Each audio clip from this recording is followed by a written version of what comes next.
ensuring good health and welfare, and for the Omani people and the bilateral relations, further progress and growth, which will serve the aspirations of the two friendly people.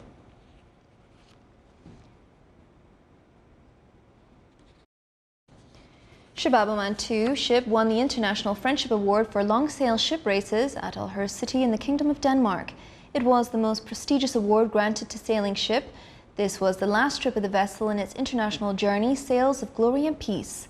The crew of the ship participated in the ship's crew march, performing some Omani traditional arts, which attracted the admiration of the audience, who lined to greet them.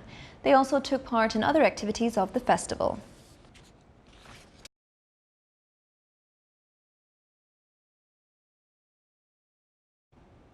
All pilgrims coming from all land border posts have arrived to the Holy Lands. The Omani Hajj mission is following up the clearance of all procedures for them to perform the rituals of Hajj. Most pilgrims headed to Medina as around 40 Hajj companies arrived to this holy city. The Hajj mission has carried out all preparations to facilitate all issues and procedures for Hajj companies. As part of its preparations to send the military Hajj mission, some members of the mission have conducted preparations to receive the mission at the Holy Lands.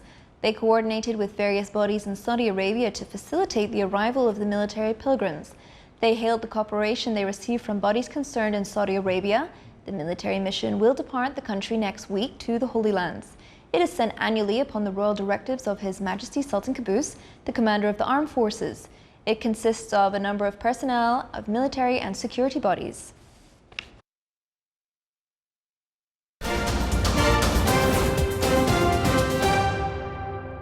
A negotiator for the Sudanese pro-democracy movement has given more details of the power-sharing agreement reached today between the protesters and the ruling military council. The agreement establishes a joint civilian-military sovereign council that will rule Sudan for a little over 3 years while elections are organized. The negotiator, Ebtisam Senhouri, said the pro-democracy movement would choose 2/3 of the Sovereign Council, with the remaining third selected by political parties that were not part of a former leader, Omar al-Bashir's government.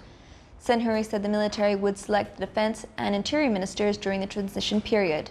The two sides had been divided over whether military leaders would be immune from prosecution over recent violence against protesters. The military overthrew al-Bashir in April following months of mass protests against his 3-decade-long authoritarian rule.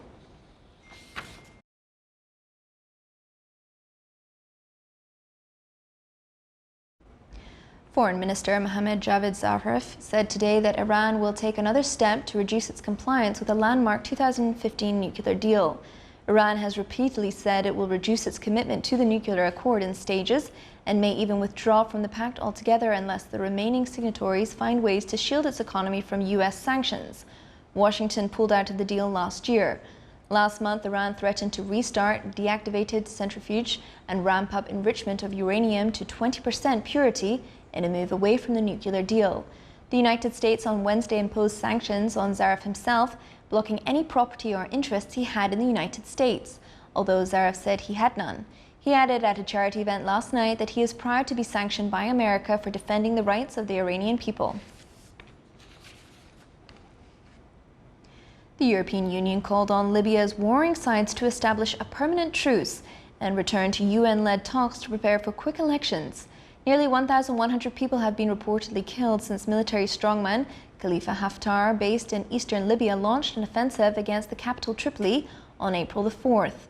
The foreign policy chief, Federica Mogherini, meanwhile, during a meeting with ASEAN foreign ministers in Bangkok, said that the EU also urged the parties to return to a UN-brokered policy progress. She said the EU and its 28 countries welcomed the UN envoy Ghassan Salami's ceasefire proposal for the upcoming Eid al-Adha holiday, as well as his call to relaunch negotiations. President Donald Trump said China has to do a lot in order to turn things around in trade negotiations with the United States, and that he can increase tariffs on Chinese goods. Trump, speaking to reporters at the White House, said the United States had to have a better trade deal with China, not just an even deal. Meanwhile, China vowed to fight back against Trump's abrupt decision to slap 10% tariffs on remaining $300 billion in Chinese imports, a move that ended a month-long trade truce. China's new ambassador to the United Nations said Beijing would take necessary countermeasures to protect its rights. bluntly describing Trump's move as an irrational, irresponsible act. Retaliatory measures by China could include tariffs, a ban on the export of rare earths that are used in everything from military equipment to consumer electronics, and penalties against the US companies in China.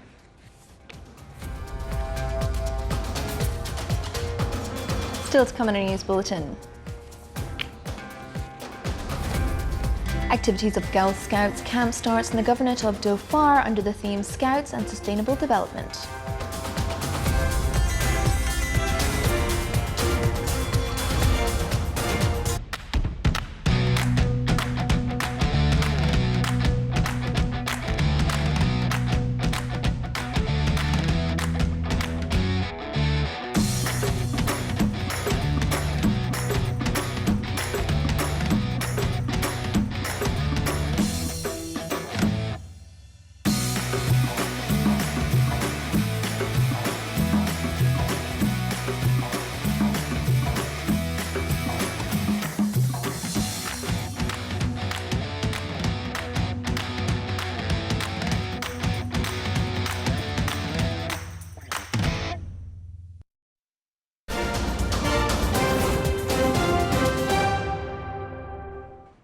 Welcome back to the news from the Sultanate of Oman television. Activities of the 3rd Dhofar Pharmacy Conference started in the Governorate of Dhofar. The conference included a number of lectures and discussion sessions that shed light on the latest developments in the field, as well as the role of pharmacies in medical care. It also focused on the role played by the Ministry of Health to improve health services around the Sultanate. The organisers of this conference seek to gather the specialists in this field so as to exchange expertise and knowledge in dealing with various types of medicines.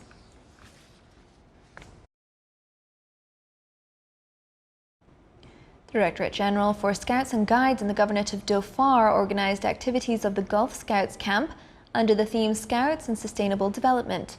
A number of Scouts affiliates from the Gulf Cooperation Council countries and Arab countries took part in the activities of the camp. The camp aims to instill values of friendship among the participants, as well as exchanging expertise. The Scouts were engaged in adventures to explore the beauty of the environment in Darbat area. They also experienced the sports of mountain hiking. The Scouts were also involved in spreading awareness messages for the visitors of Dhofar Governorate during the Kharif season.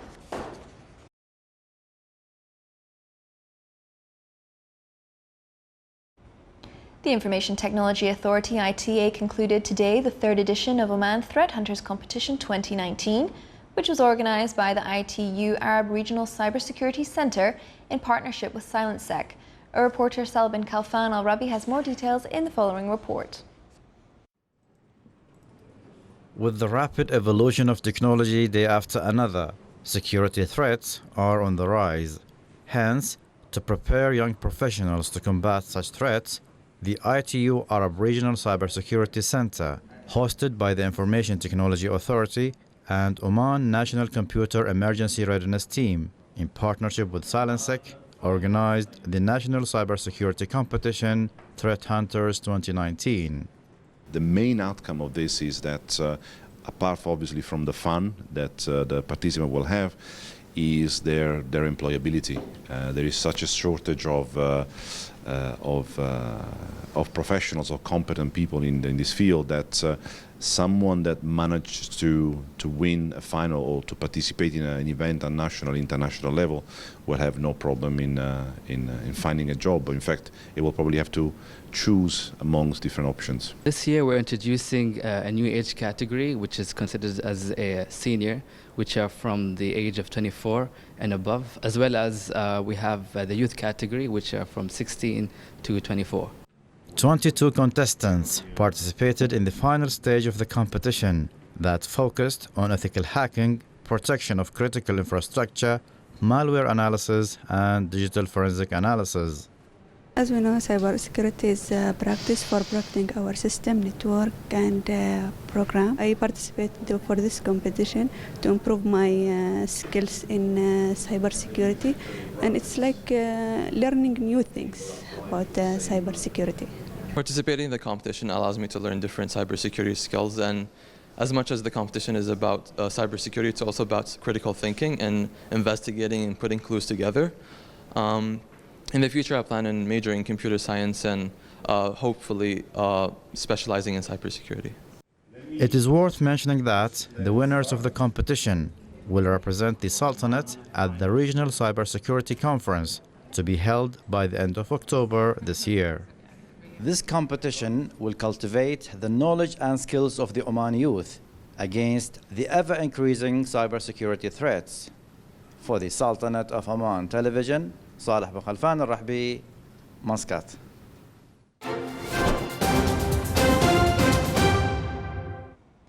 Now for the general weather forecast around the Sultanate. Clear to partly cloudy skies will prevail over most of the governorates, with chances of cloud accumulation over the Hajar Mountains. Partly cloudy to cloudy skies with chances of intermittent drizzle are expected over the governorates of Dhofar. Winds will be south to southwesterly light to moderate. Seas will be slight to moderate with a maximum wave height of 1.5 meters.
This is the Sultanate of Oman Television. Before we end tonight's bulletin, here are the main points once again. The Shabab Oman 2 ship wins the International Friendship Award for long sail ship races at Al Hur City in the Kingdom of Denmark. The Omani Hajj mission stresses that all pilgrims coming from all land border posts have arrived at the Holy Lands. And a new power-sharing agreement is reached between the Sudanese pro-democracy movement and the ruling military council. With that, we come to the end of tonight's news bulletin. From all of us here at the newsroom and the studio, it's good night.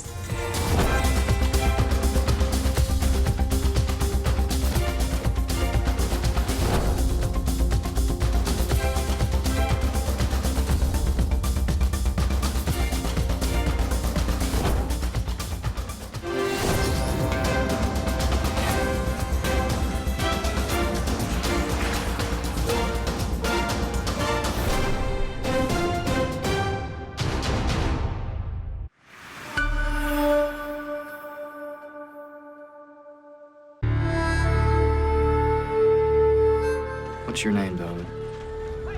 Annie. Are you on your own?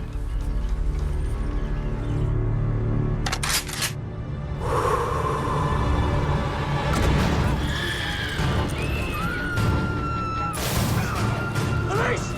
Drop your weapons! Admirable work, Detective. He saved my life and got himself a detective's badge. Look at the Irish. Don't be too smart, boyo. What do you want? What is he